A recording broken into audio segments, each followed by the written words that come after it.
and welcome to Crying Out Loud. We are your hosts, Sandy and Ashley. On Crying Out Loud, our goal is to destigmatize mental health and treatment by providing insight into the mental health world. Join us on our journey of vulnerability as we discuss our own history of trauma, resilience, and healing practices. So on this episode, we're going to be talking about the name, which is Crying Out Loud. And we kind of came up with this name after talking about previous jobs, and we were both child protective social workers, and just discussing past clients and how mental health is not often considered maybe at the forefront of most of the clients who come into the system. Because when you think about behaviors and mental health, some mental health is obvious, they come in for mental health, but then when some behaviors come in, it's like histories of drug abuse or alcohol use, or even physical abuse or neglect, how mental health has played a role into getting them to that point. So that's kind of like how we got started talking about this. And then also when we were coming up with the name, it's more like how it's stigmatized. Mental health is stigmatized, and you're not often known to be able to show emotion or express emotion, especially in public. You have to do it in private. And so the point of Crying Out Loud is to not only just destigmatize mental health, but to normalize having emotions, looking inside, why am I having these feelings, or identifying the feelings and what might be driving my own behaviors behind these feelings. So that's kind of how we started out with developing the podcast and the name of Crying Out Loud. Yeah, it kind of, as you were talking, it kind of reminded me of what comes first, the chicken or the egg, so does mental health come first, or is it, another underlying issue that impacts mental health or really kind of brings it to light? So also, it is very secretive, like you said. Some people are very shameful by it or embarrassed by it. And so, really just crying out loud, that's literally what we mean. We want people to be able to talk about things. We want people to be able to destigmatize mental health, because it's very normal. Everyone has their own struggles and their own issues, and it's being able to talk about it can be healing, and it is healing. And again, that's where we were talking about things, and just again, part of our journey into this is to be able to tell a little bit about our own stories as part of our own healing process. Normalizing emotions is just another really big part of our podcast, Crying Out Loud, and just part of destigmatizing mental health in general. A lot of people don't understand that you can have a full range of emotions. It's not just you're happy or you're sad or you're happy or you're angry, but becoming more emotionally intelligent, which reminds me of the social emotional learning that is now implemented in a lot of schools. We were talking about how with kids, just teaching them that, to hide your emotions, to not show emotions, to not be angry and cry or throw temper tantrums, whatever, that none of that is okay. You're basically telling your kids, hey, you know what? You don't know how to feel. You can't feel like that. Or, parents end up telling, our children how they should feel, when really it should just be reintegrated into parenting. A lot of our issues that, we experience as adults, sometimes that is just not knowing how to express our emotions. Right. I mean, I definitely agree with that. When, the core part of growing up is learning how to identify emotions, and then being taught maybe how to handle those emotions. And when you tell a child to sit down and be quiet, or, stop crying before I give you something to cry about, which we've heard those things. I mean, I know I heard those things growing up, or, don't be angry, or it's like you're not validating the experience someone is having at a very young age. You're not teaching them how to express that anger at a very young age. And so you're not giving them the opportunity to develop emotionally. So a lot of feelings are repressed, or they don't know how to have that, address that anger in the moment, which, growing up, if you continue that process, that gives you problems later on in life if you don't know how, or you never learn how to deal with those emotions. So that goes, again, normalizing emotions and knowing that it's okay too, that maybe that's how you were raised, but it can be changed, and you as a person can learn to just take control of your emotions and learn more about how to deal with them in the here and now. And that's okay too, but we can't start to understand or normalize if we don't talk about it. Yeah. And that's really, the important part of destigmatizing mental health is really just talking about emotions and feelings and just reaching out for help, or even being okay with setting boundaries and saying no if you have to. Which can be hard. It's like, when you say no, or especially if you're a people pleaser, it's like, oh, they're going to think this of me, or they're going to think that of me. And then you're over here reeling on it, So it is just, that's probably one of the hardest things, is to learn those boundary settings and being okay with it. Yeah. And then, that kind of goes into just vulnerability and just being vulnerable with ourselves, and being able to kind of share our story or whatnot. Brene Brown, she is wonderful, but she's a research professor at the University of Houston. She's also a professor in management at the University of Texas at Austin McComb School of Business.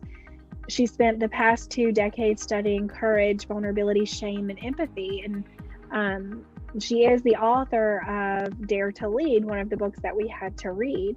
She shared some of the things that really stood out to me, were just a couple of quotes from her. Is connection is the ability to feel connected. It's why we're here.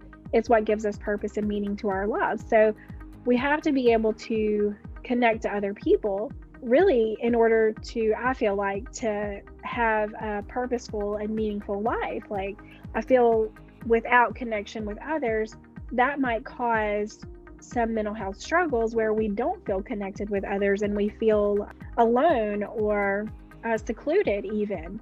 And when I think about connection and mental health, I'm immediately reminded of like shamefulness. Sometimes we feel shameful for having mental health struggles, or embarrassed to speak out about it. One of the things that Brene Brown said was, the thing that underpinned this feeling of shame is excruciating vulnerability.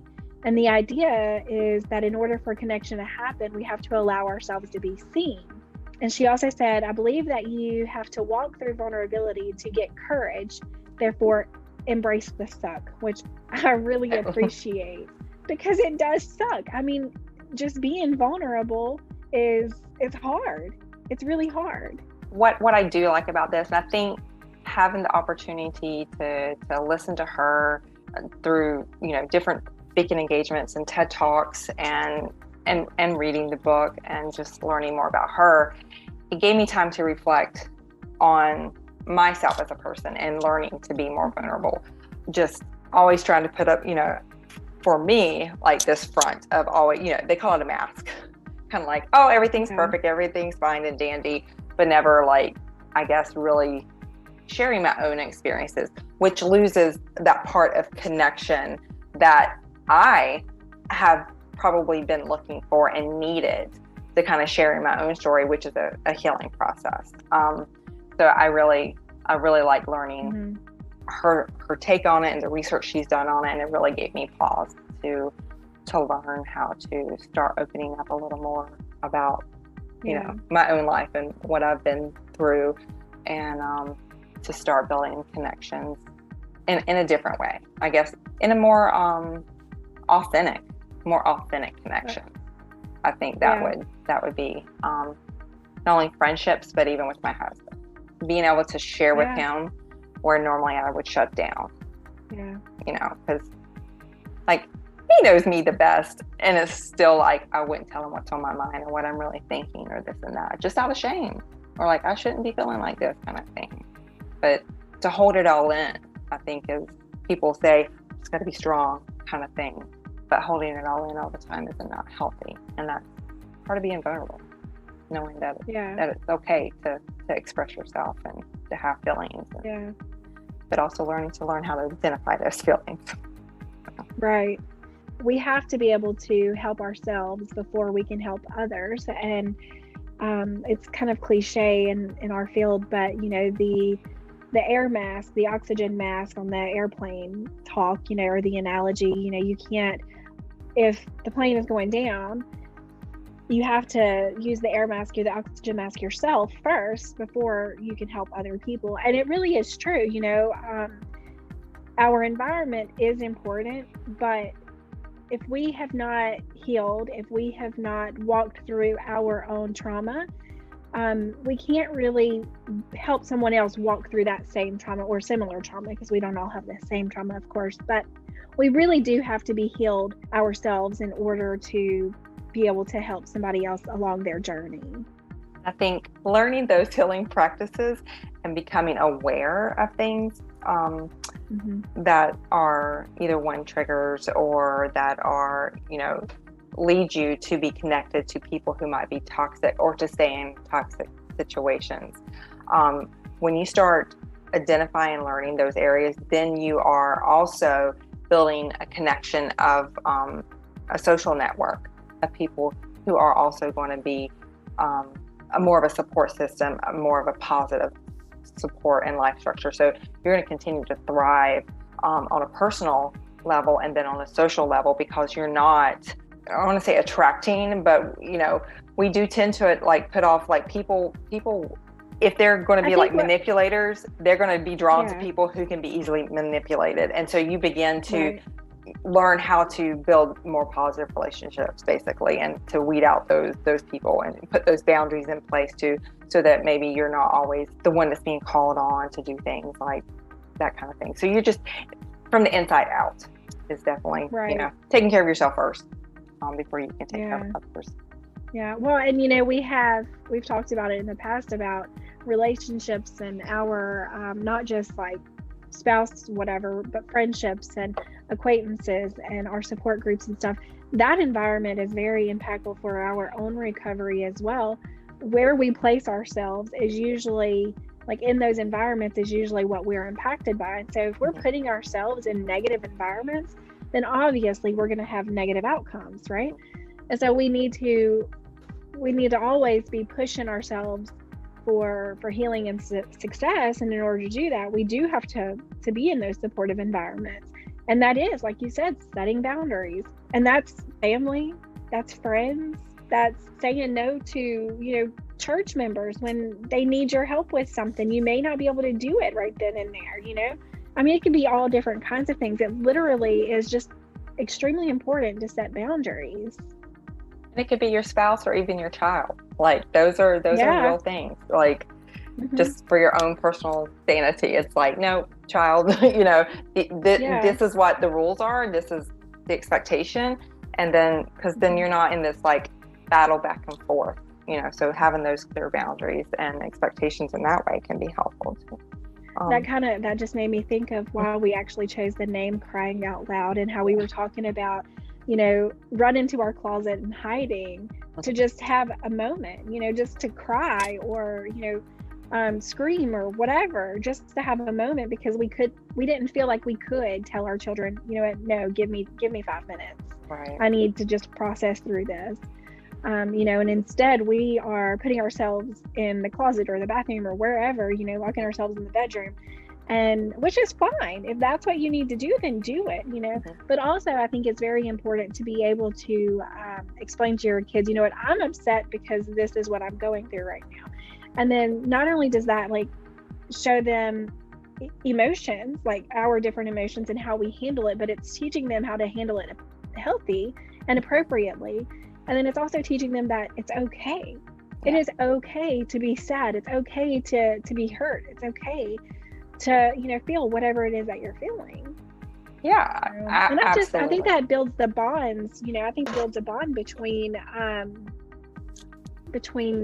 yourself and your children also, or your spouse, or whoever you're having to say no to at the moment.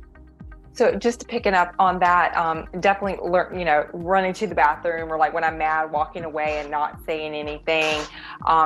So not really identifying those emotions. That's something I caught on. I never wanted my kid to see me mad, but then it's when, obviously, if I need to go and self-regulate, if I'm fuming, anyone go take your moment, get yourself together, if you're really hot, but to identify in the moment, hey, this, I'm really angry now. This is kind of why, and this is what I need from you.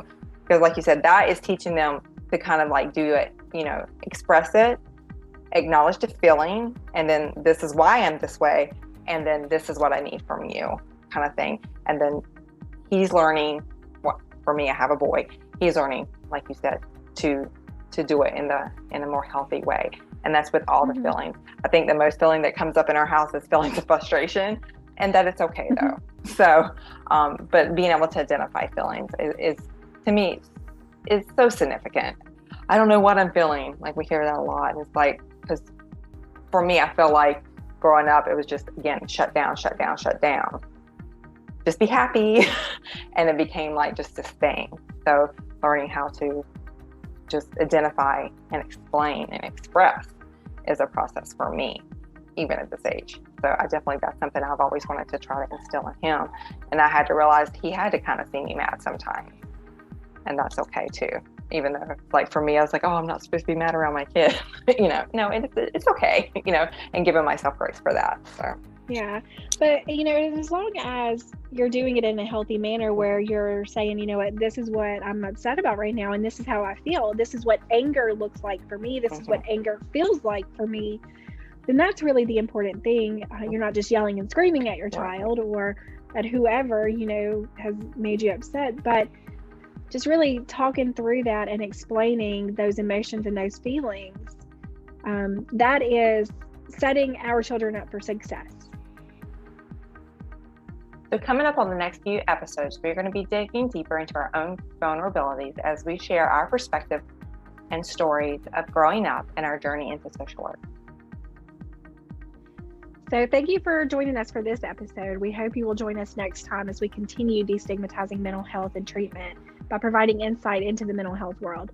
Please know that your feedback is imperative as it will help guide this podcast. You may contact us through our website at cryingoutloud.net, on Facebook as Crying Out Loud Podcast, on Instagram as cryingout.loud, or by sending an email to info@cryingoutloud.net. If you would like to share your story, please fill out the Be a Guest form on our website, and we will definitely contact you for future episodes. The contents of Crying Out Loud website and podcast, such as text, graphics, images, and other material contained on the Crying Out Loud website and podcast, are for information purposes only. Never disregard professional advice or delay in seeking treatment because of something you have read or heard on Crying Out Loud.